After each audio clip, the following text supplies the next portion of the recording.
देखिए हम लोग जो मॉक टेस्ट पेपर है नवंबर 2020 एग्ज़ाम का, जो इंस्टीट्यूट ने मॉक टेस्ट पेपर सीरीज़ दी है इनडायरेक्ट टैक्स लॉस के रिलेशन में, अब हम उसका डिस्कशन करेंगे। हम लोग मल्टीपल चॉइस क्वेश्चंस कर रहे हैं। तो जो पहला क्वेश्चन है वो देखिए, William and Sons is a registered partnership firm engaged in manufacturing activity in the state of Rajasthan under GST। यानी जो विलियम एंड सन्स है एक रजिस्टर्ड पार्टनरशिप फर्म है और it's engage in the manufacturing activity in the state of Rajasthan. It's registered under GST law. In month of July the following transactions are undertaken by WS। WS ने ये transactions undertake किए हैं। Number 1 is intra-state sale of goods worth rupees 10 lakhs. Out of such sale, 5 lakh worth of goods were liable to GST at rate of 28%. Intra-state sale की है, 5 लाख रुपए पे के जो माल उसने बेचा है उस पे 28% GST लग रहा है और balance were liable to GST at rate of 18%। Balance यानी बैलेंस रहा 5 लाख रुपए, the same will be liable to GST at rate of what 18%। उस पे 18%। 10 लाख की सेल में 5 लैक्स पे तो 28% GST है और बैलेंस पे 18% GST है और ये इंट्रा स्टेट सेल है। फिर intra state purchase of goods worth rupees 10 lakhs which is liable to GST at rate of 28%। Intra state purchases है and the same are liable to GST at rate of 28%. Now WS intends to transfer the business as a going concern to Morgan and Sons on 31st of July। 31 जुलाई को ये business को transfer करना चाह रहे हैं as a going concern. Business को transfer करना चाह रहे हैं एज अ गोइंग कंसर्न। ठीक है। WS will transfer all the business assets, सारे business assets worth rupees 50 lakhs and all the liabilities valued at rupees 60 lakhs. So entire business will be transferred, assets as well as the liabilities. WS on account of such transfer, ये जब transfer करेंगे, paid gift worth rupees 50,000 to its 3 employees as reward towards their services for the firm। तो जो gift to employees है 50,000 रुपए तक की जो गिफ्ट है एम्प्लॉयज को, अपन ने सप्लाई में देखा था कि अगर आप गिफ्ट दे रहे हैं up to rupees 50,000 per employee, the same is not regarded as what supply. Taxability arise नहीं होगी विदाउट कंसिडरेशन अगर अपने एम्प्लॉयज को हम दे रहे हैं। Then during the month of September, अब ये आगे बात कर रहे हैं, during the month of September MS received the notice from authorities for the outstanding liability of GST of rupees 5 lakh pertaining to the period before transfer of business by WS। यानी successor को क्या है, जो predecessor की GST के liability का notice मिला है 5 लाख रुपए का, ये मिला है सितंबर में। Successor has what received the notice. Such liability was determined after transfer of business। ये liability क्या है, after transfer of business क्या है, determine की गई है। This liability has been determined after what? Transfer of business। For this purpose, assume that all assets and liabilities were transferred by WS to what? By WS to MS। यानी पूरा business assets और liabilities क्या है, transfer की गई है। मान के मानिए आप 5 लाख रुपए की जो liability है वो प्रीडिसेसर की है, सक्सेसर को उसका क्या है, नोटिस मिला है। तो देखिए इसके रिलेशन में हमने सेक्शन 85 में पढ़ा था कि अगर कोई ट्रांसफर हो जाता है बिजनेस का तो फिर क्या होता है, ट्रांसफरर एंड ट्रांसफरी क्या हो जाते हैं, जॉइंटली एंड सेवरली लायबल रहते हैं। और ये लायबिलिटी चाहे बिजनेस ट्रांसफर के पहले डिटरमाइन हो चाहे वो लायबिलिटी बाद में क्या है डिटरमाइन हो। ये अपन ने सेक्शन 85 के अंदर बोला था, पढ़ा था, liability to pay in certain cases वाले चैप्टर के अंदर। फिर देखिए balance ITC as on 1st of July और WS इज निल। बैलेंस जो ITC का ओपनिंग बैलेंस है वो निल है GST is applicable in the above scenario at the following rates otherwise unless otherwise specified. तो जब तक कि ये अलग अलग से स्पेसिफाइड नहीं हो, GST लगेगा CGST at rate of 9%, SGST at rate of 9%, and IGST at rate of 18%. Then all the amounts are above amounts are exclusive of GST wherever applicable. अब देखिए क्वेश्चन पूछते हैं, basis the aforesaid case scenario, based on the aforesaid case scenario, please answer the following questions. ये कह रहे हैं कि आप ये आंसर कीजिए. The gross GST liability without set off of ITC of WS for the month of July is. अब ये ग्रॉस GST लायबिलिटी निकलवा रहे हैं. तो अपनी सारी इंट्रास्टेट सेल हो रही है. देखिए intrastate sale of goods worth 5 lakh तो 28% GST है और 18% GST बैलेंस का है. तो ग्रॉस लायबिलिटी क्या हो गई? 5 लाख का 28% यानी 1,40,000. इसमें 70,000 CGST का एलिमेंट है प्लस 70,000 SGST का एलिमेंट है और रिमेनिंग 5 लाख पे 18% की रेट से GST लग रहा है. That is 90,000 rupees. जिसमें 45,000 CGST का एलिमेंट है प्लस 45,000 क्या है? SGST का एलिमेंट है. तो जो ग्रॉस आपके GST लायबिलिटी आएगी ये कितनी आ जाएगी? 140 प्लस 90 विदाउट ITC 2,30,000 रुपए ये आपके लायबिलिटी आएगी. तो ये पहला क्वेश्चन हो गया. 230 आपके इस केस के अंदर क्या आ रही है? लायबिलिटी अराइज हो रही है.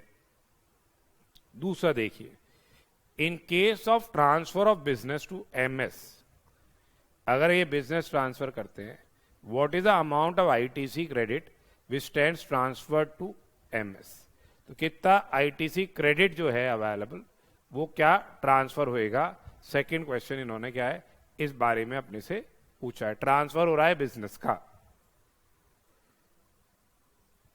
अब देखिए सेक्शन 18 में अपन ने पढ़ा था कि अगर ट्रांसफर हो जाता है बिजनेस का और जहां असेट्स और लायबिलिटीज दोनों ट्रांसफर की जा रही हैं तो ट्रांसफरी को जो भी input tax credit available balance है अवेलेबल ट्रांसफरर का वो क्या हो जाएगा? ट्रांसफर कर दिया जाएगा. तो कितना ITC का बैलेंस इस केस में अवेलेबल है? तो अपने देखिए GST की लायबिलिटी आ रही है 2,30,000 रुपए. GST की लायबिलिटी 2,30,000 रुपए आ रही है आउटपुट टैक्स लायबिलिटी. ठीक है. अपन ने ओपनिंग बैलेंस तो ITC का नील था. ओपनिंग बैलेंस तो आपका नील था ITC का. कितनी परचेजेस करी अपन ने? परचेजेस हमने करी है, कितनी परचेज कर ली है? 10 लाख रुपए की परचेज की है, 28% GST है जिसपे. 10 लाख की परचेज करी है और 28% इस पे GST है. कितना GST है? ITC कितना मिल गया आपको? 2,80,000 का ITC आपको एडमिसिबल है. तो ये 50,000 रुपए का आपके पास input tax credit balance available है. Input tax credit balance available है as on the date of transfer. Date of transfer पे ये ITC बैलेंस अवेलेबल है. तो अब ये पूछ रहे हैं कि भाई कितना अमाउंट ट्रांसफर किया जा सकता है? When all the assets and liabilities are transferred, specific provision है ट्रांसफर ऑफ लायबिलिटीज का. तो उस केस के अंदर क्या हो जाएगा? जो भी ट्रांसफरर का बैलेंस अवेलेबल है वो क्या है? ट्रांसफरी को क्या है? ट्रांसफर कर दिया जाएगा. तो इस केस के अंदर 50,000 अमाउंट ₹50,000 का अमाउंट क्या है? ट्रांसफर कर दिया जाएगा. अब दूसरा पूछते हैं, देखिए suppose there is no transfer of business to MS, what is the amount of ITC lying in input tax credit lying in the input tax credit ledger, if any, which can be claimed as refund by WS for the month of July? अब देखिए, चूंकि ये case किस में आ गया, inverted duty structure के अंदर आ गया या इन्वर्टेड टैक्स स्ट्रक्चर के अंदर आ गया, तो अब हमारे पास देखिए नेट आईटीसी कितना है, नेट इनपुट टैक्स क्रेडिट अपने को मिला था 2,80,000 का। अपना adjusted turnover of inverted rated supply कितना है, 5 लाख है।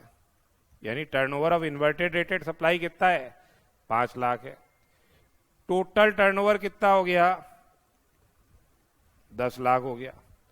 टोटल टर्नओवर 10 लाख है, minus what ever the tax paid on inverted rated supply, यानी 5 लाख रुपए पे अपन ने कितना टैक्स पे किया है, 5 लाख रुपए पे अपन ने कितना टैक्स पे किया है, 18% की रेट से, वो इन्वर्टेड में आएगा। तो ये आ गया अपना 1,40,000 माइनस 90,000, यानी 1,40,000 माइनस 90,000 यानी 50,000 रुपए का रिफंड इज एडमिजिबल। ये रिफंड आपको एडमिजिबल हो जाएगा इन case of inverted rated supply. तो यहां पे इन्वर्टेड ड्यूटी स्ट्रक्चर के कारण से 50,000 रुपए का आपको क्या है, रिफंड एडमिजिबल होगा। अब देखिए, who is liable to discharge the liability of 5 lakhs on account of notice received by MS in the month of September. तो ट्रांसफरर एंड ट्रांसफरी वो क्या हो जाएंगे, सेक्शन 85 के अनुसार, सेक्शन 85 के अनुसार ट्रांसफरर एंड ट्रांसफरी जॉइंटली और सेवरली लायबल होंगे। तो MS as a business is transferred by WS in July and notice was received in September, ये सही नहीं है। WS as notice pertains to liability before transfer of business, ये भी सही नहीं है। Liability of MS up to the amount of ITC transferred by WS, ऐसा भी नहीं है। यहां क्या हो जाएगा, MS and WS jointly and severally liable रहेंगे, एम एंड डब्ल्यूएस जॉइंटली और सेवरली लायबल रहेंगे। तो answer will be what in this case, D. फिर देखिए, suppose WS transfer the business as a going concern, going concern के form में business transfer किया जा रहा है, and transfer of all and assets and liabilities of such business for a lump sum amount, the transaction shall be treated as taxable supply, liable for GST under forward charge as WS is registered person, liable to GST in hands of MS under RCM, exempted from GST या liable to GST only for assets for which ITC has been availed। तो अपन ने service वाले exemption notifications के बारे में पढ़ा था कि transfer as a going concern वो क्या हो जाता है, जिसमें असेट्स, लायबिलिटीज, अनएग्जीक्यूटेड कॉन्ट्रैक्ट्स वगैरह सब ट्रांसफर हो रहे हैं। तो transfer as a going concern वो क्या रहता है, एग्जेम्प्ट रहता है। The same is what, exempt from GST under notification number 12/2017। ये नोटिफिकेशन नंबर 12/2017 में देखा ही था अपन ने, एंट्री नंबर 2 के अंदर। तो transfer as a going concern क्या रहेगा, एग्जेम्प्टेड रहेगा। तो इसका आंसर ये सी हो जाएगा। तो ये 2-2 मार्क्स के क्वेश्चंस हैं। It is not very difficult, this question was not very difficult as such. अब दूसरा देखिए, messrs KLM limited is a large publishing and printing house registered in Maharashtra having single GSTIN, engaged in supply of books, letter cards, envelopes, guides, reference materials। KLM limited है, इसका क्या है, एक single registration है, single GSTIN है। कहाँ पे, महाराष्ट्र में, मतलब separate place of businesses Maharashtra के अंदर अगर होंगी भी तो उसने सिंगल GSTIN ले रखा है प्रिंसिपल प्लेस ऑफ बिजनेस का। तो दूसरी प्लेसेस को additional place of business declare कर रखा है, सेपरेट रजिस्ट्रेशन उसने ऐसा इसमें नहीं ले रखा है। और किस में एंगेज है, बुक्स की सप्लाई कर रहे हैं, letter cards, envelopes, guides and reference materials.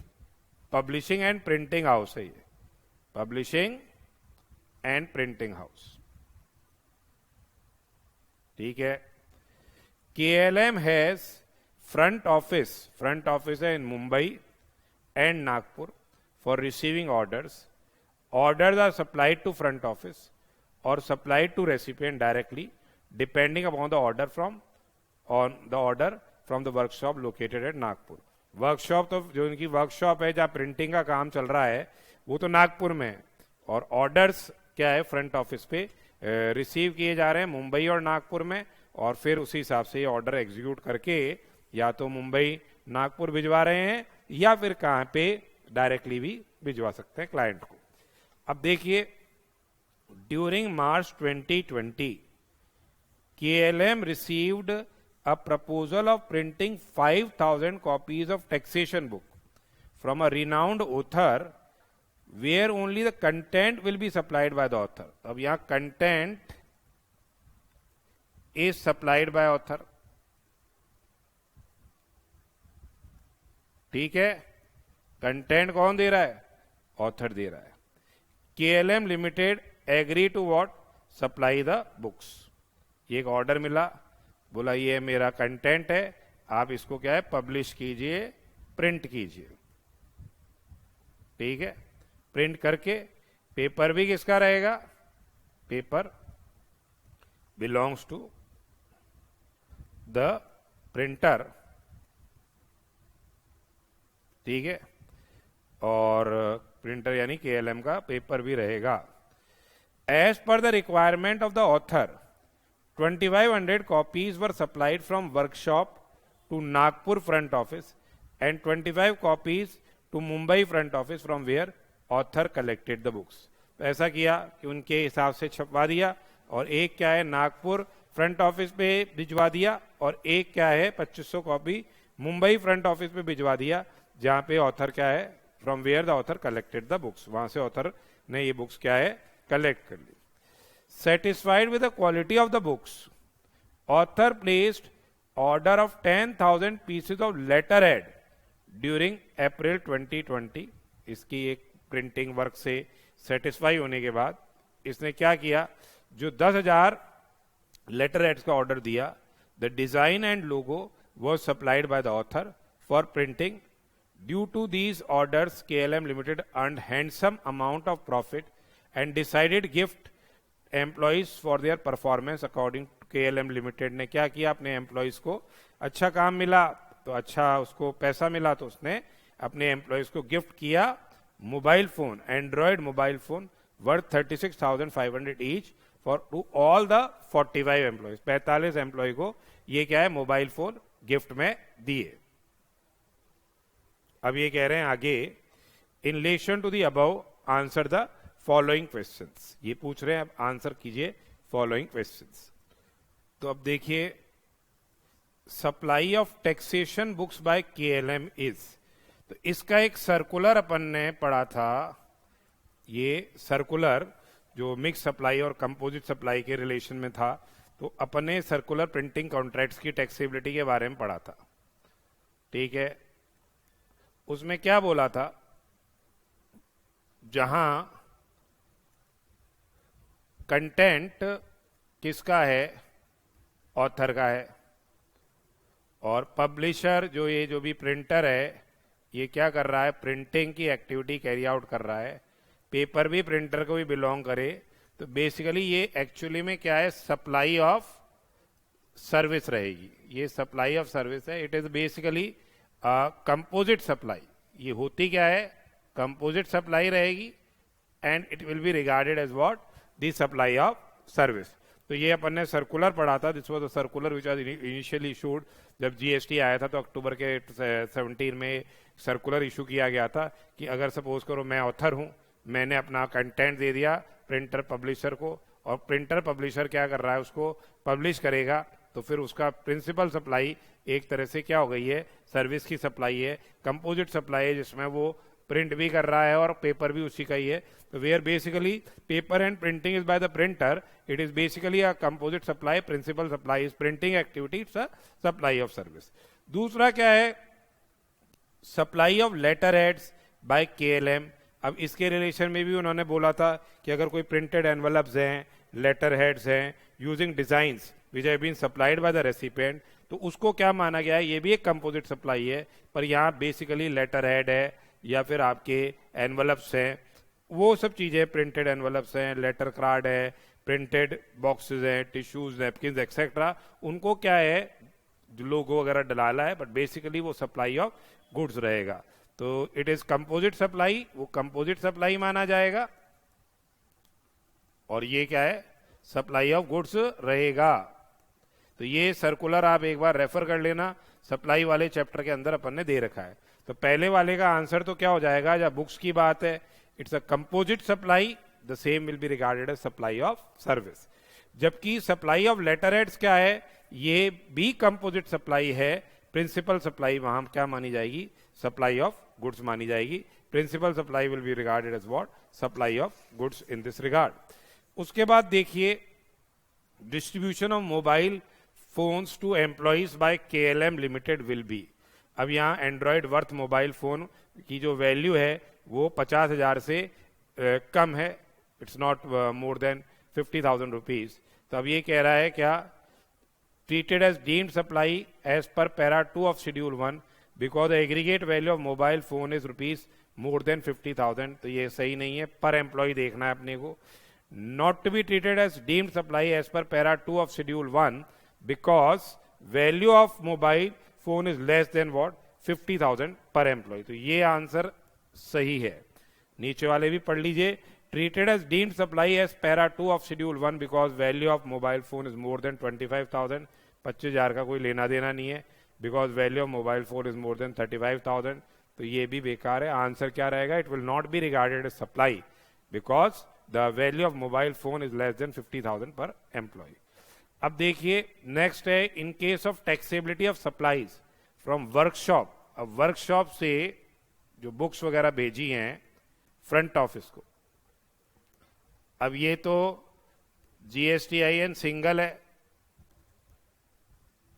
Single registration obtain किया है, तो अब ये बेसिकली क्या हो जाएगा, स्टॉक ट्रांसफर होगा, ये स्टॉक ट्रांसफर है। तब ये कह रहे हैं transfer from workshop to Nagpur front office will be treated as stock transfer, not liable to GST. However, transfer from workshop to Mumbai front office will be treated as branch transfer between distinct persons, liable to GST। ऐसी बात ही नहीं है, क्योंकि इन्होंने तो क्या है, single registration क्या है यहाँ ले रखा है। इन्होंने बोला था is a printing and publishing house registered in Maharashtra having GSTIN, single GSTIN है, और it has front office in Mumbai and Nagpur for receiving orders, और वर्कशॉप से ये ऑर्डर्स क्या है आगे फुलफिल करके फ्रंट ऑफिस को भेज रहे हैं। Transfer from workshop to Nagpur front office and Mumbai front office will be treated as stock transfer between distinct person. To distinct person तो केस ही नहीं आ रहा है यहाँ। Transfer from workshop to Nagpur front office and Mumbai front office will be treated as stock transfer, not liable to GST। ये सही लग रहा है। आगे भी देख लीजिए, transfer from workshop to Mumbai front office will be treated stock transfer, not liable to GST। How from workshop to Nagpur front office will be treated as branch transfer between distinct person. तो दोनों ही गलत, मतलब ये गलत है, सिर्फ सी आंसर सही है, क्योंकि आपने सिंगल रजिस्ट्रेशन ले रखा है, तो वो additional place of business with in the same state है, तो उसको आप डिस्टिंक्ट पर्सन नहीं मान सकते। अगर आप सेपरेटली रजिस्टर्ड होते तब वो डिस्टिंक्ट पर्सन होता और फिर वो ब्रांच ट्रांसफर लायबल रहता। अब नेक्स्ट देखिए, मिस्टर व्योमकेश मुखर्जी, बख्शी नहीं है, व्योमकेश मुखर्जी है, एंड सन्स मुखर्जी है, registered in the state of West Bengal, is engage in supply of taxable goods. He desires to take part in trade fair. ये रजिस्टर्ड है वेस्ट बंगाल में, ट्रेड फेयर है in the state of Gujarat for supply of such goods. He does not have a fixed place of business in Gujarat. Which of the following statement is correct? तो भाई सीधी सी बात है, अगर आप दूसरी स्टेट में जाके कोई ट्रेड फेयर में रजिस्टर कराना, मतलब पार्टिसिपेट करना चाहोगे, तो कंपलसरी मैंडेटरी रजिस्ट्रेशन है, कैजुअल टैक्सेबल पर्सन जैसे आपको रजिस्टर कराना पड़ेगा। ठीक है, विच of the following statement is correct? In context of obtaining registration in Gujarat, he has to obtain registration as a regular taxpayer. ये नहीं हो सकता है. He has to obtain registration as composition taxpayer. ये ऑलरेडी रजिस्टर्ड है तो composition tax payer जैसे register नहीं करा सकता. He has to obtain registration as a casual taxpayer. ये सही है, कंपल्सरी रजिस्ट्रेशन रिक्वायर्ड है कैजुअल टैक्स पेयर जैसे as defined in section 2 clause 20 of the CGST act. And he is not required to obtain registration if the aggregate turnover does not exceed 40 lakhs. गलत है. Casual taxable persons they are what mandatorily required obtain registration in this regard. ठीक है, तो ये third question था 2 marks का. अब next देखिए चौथा. A person purchases battery in exchange of old battery. पुरानी बैटरी दी और नई बैटरी ले ली. Balance 3500 in money and balance payment of 3500 in money. The new price of new battery without exchange is 15,000 rupees. 15,000 रुपए इसकी एक तरह से क्या हो गई है, ओपन मार्केट वैल्यू है नई बैटरी की. न्यू बैटरी की कीमत 15,000 रुपए. Which is one is the correct regarding GST liability on the transaction. GST is payable on 3500 plus open market value of old battery. गलत है ये. आपने को तो ओपन मार्केट वैल्यू नई मशीन नई बैटरी की लेनी है. GST 3500 पे लगेगा, ये भी गलत है. GST is payable on open market value of new battery. ये पढ़ा था आपने रूल 27 के अंदर. OMV पे देना पड़ेगा. Answer is C in this regard. इसका आंसर क्या रहेगा, सी रहेगा. फिर देखिए नेक्स्ट क्वेश्चन है. Countervailing duty under section 9 of the customs tariff act shall not be levied unless it is determined that subsidy relates to export performance. ये सही है. Subsidy relates to use of domestic goods over imported goods in export article. ये भी सही है.